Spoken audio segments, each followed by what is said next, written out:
Tarik, you sent my boyfriend to do IRL. His only passion to play Valorant was Pro City. He tries so hard. What the fuck are you saying? Hammy's girlfriend's in my chat. There's no way that's real. There's got to be a fucking Hammy's GF. Tarik, you sent my boyfriend to do IRL. His only passion to play Valorant was Pro City. He tries so hard. Poor man Hammy. This is definitely a troll. This is embarrassing, bro. You're 30 years old doing this, dude. Bro, I mean, listen, dude. I'm not gatekeeping this community. I'm not on the council. I've set this up as fair as possible. I would love for Hammy and Prod to be in here and prove themselves straight up. I mean that genuinely. I don't got no beef with fucking nobody, dude. Unless you're, yeah, I mean, I'm not going to stop anyone. Even if I do have beef with you, I'm not going to stop you from coming in. Like, if you get accepted fair and square, like, dude, come and play, bro. But this is the way that I see the path forward for this to work. And I think the system that I came up with the council is good. I mean, it's not going to be perfect ever. And like, I'm not going to lie. I won't go into specifics, but there is a decent amount of applications, not that many, like maybe like close to 5, that they got 3 yeses, but it was 4 no's. So they got to get declined. So like people were close to getting in, but yeah, I guess the question now becomes like, when people do reapply, because you can reapply after a month, what will make the council give them like, or improve their chances?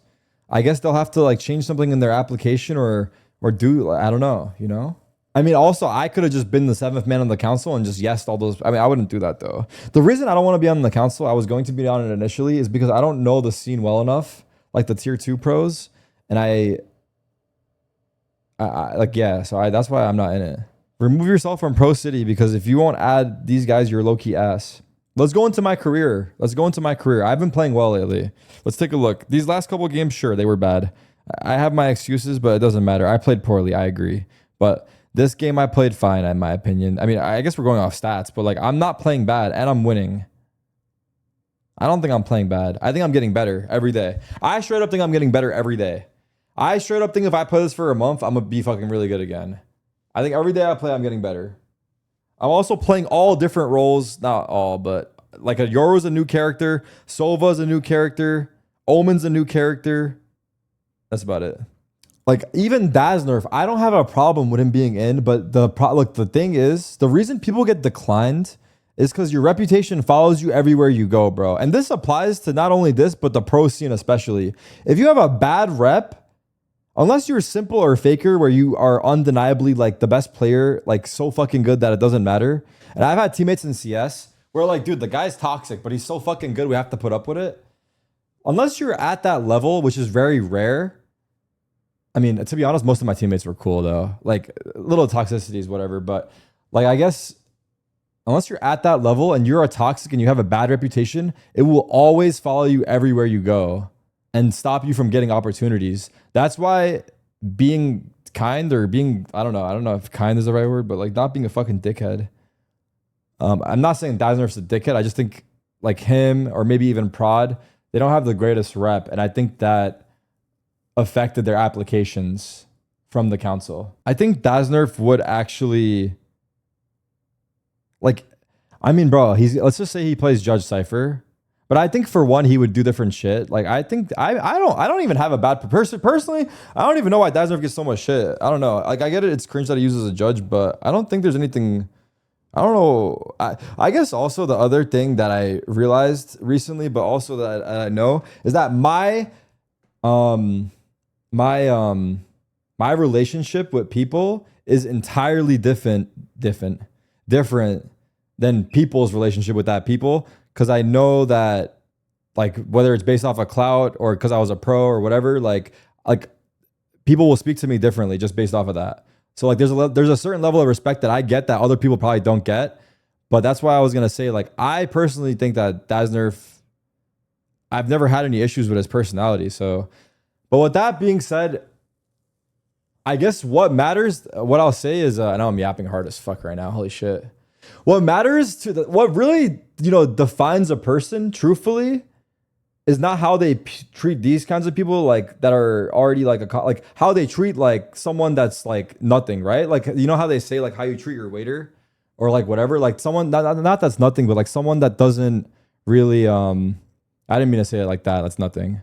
That was the wrong use of words. It's like someone that can't provide you anything. How do you treat that person is how you can kind of see what kind of person someone is. Because I do feel like my perception is skewed hard as fuck of people because I get such a different version of them. So with that being said, it goes back to my main point. You should be nice to everyone and your reputation follows you. But yeah, you're mad inspirational. I'm yapping hard as fuck. But you guys get my point though, right? I low-key think that's true as fuck. Like how you treat someone that can't provide anything to you, like says so much. That's some real shit. That's actually some real ass shit. That really shows you who someone is. I treat everyone the same, straight up. I know it. I got no fucking ego. I don't even think about anything like that. Like I don't think I'm better than nobody like that. I know that for myself, but I know there's people that don't see their, like, they think they're better than people and like they have crazy egos. So that's why it's tricky. I think you need to ignore the chat when they criticize who is in and who isn't. I mean, it doesn't matter because I'm not going to change it. I'm literally not going to do anything based off of what the chatter community wants. Like there's a lot of like, even if like, let's say like some of the CS pros or like, we're going to remove all the members that don't play to the end of the month. But like, let's say someone comes out and is just like, wants to join, like it has to go to the council. Like I'm not deciding any of that shit. If it's 4 votes, you're in. If it's not, you're out. It's like, it's that simple. I'm not going to have a headache over it. Like let's say for example, it's a good example because it kind of fucking sucks to do that. But let's say Stewie comes back to me after and he doesn't join in time. Like he wouldn't even be able to get in, right? Actually, I think he's already in the Discord, to be fair. But after, like, let's say we're going to kick all the inactive members and he comes back to me and he's like, yo, Tarik, can I get an invite to the hub? Like, I would have to straight up just be like, I can't. Like, you have to apply in the council. Like, for example, because, like, I need to just stick to those rules. And I will. Because that's the only way it's going to work. And he can apply and he might get in, too. Timmy was grandfathered in from the previous. Well, I also put something out recently. You guys can't see these announcements. But this is a new rule that I came up with. Because there's a lot of inactive players in this Discord that just, I don't know. There's like from the previous iteration, right? There's just a lot of people in here, probably like 200 members. Half of them probably don't play. So if you can't play,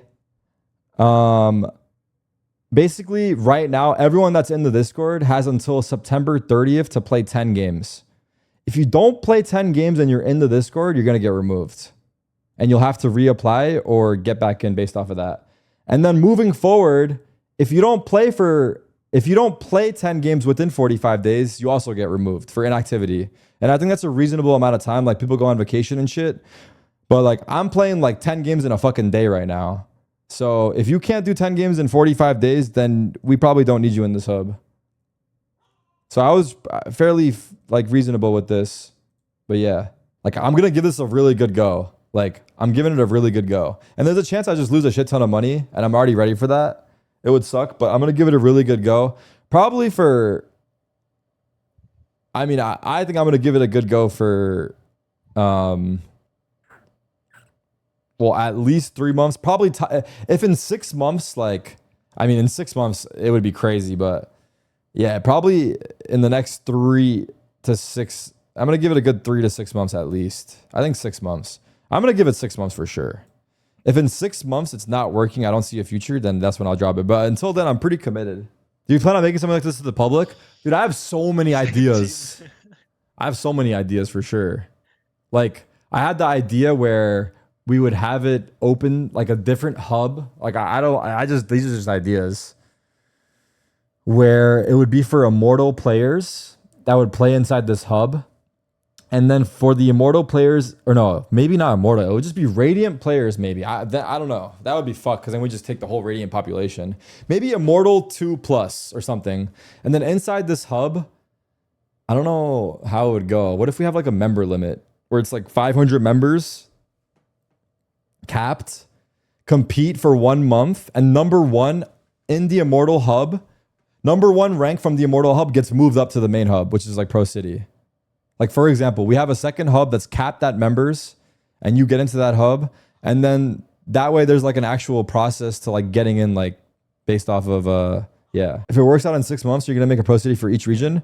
If things are going well, 100% would expand to the other regions for sure. Like if it's sick, I would definitely like keep doing it. And my idea that I said before is that if I did launch it in another region, I would go to that region and be there for like the first month of the launch and like play it and get it popping, which would be fucking insane content too. But basically, it sounds like we're not fucking leaving Valorant anytime soon or doing anything different for the next fucking 10 years. The number one player of each season get a prize. Well, right now there's no prize pool, but the plan is to come out with a prize pool. Hopefully sometime after champs. I hear Nabi crying.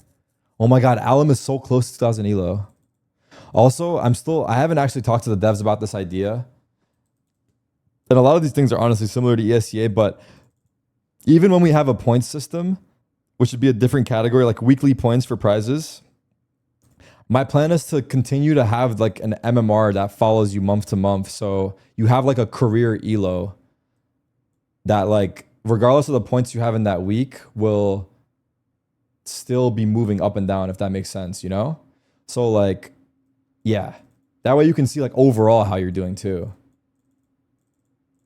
But yeah, these are just some ideas. That's easy as fuck to do. Everyone says everything's easy as fuck to do, and then when it comes to doing it, it's hard. So I don't think anything is easy to do anymore.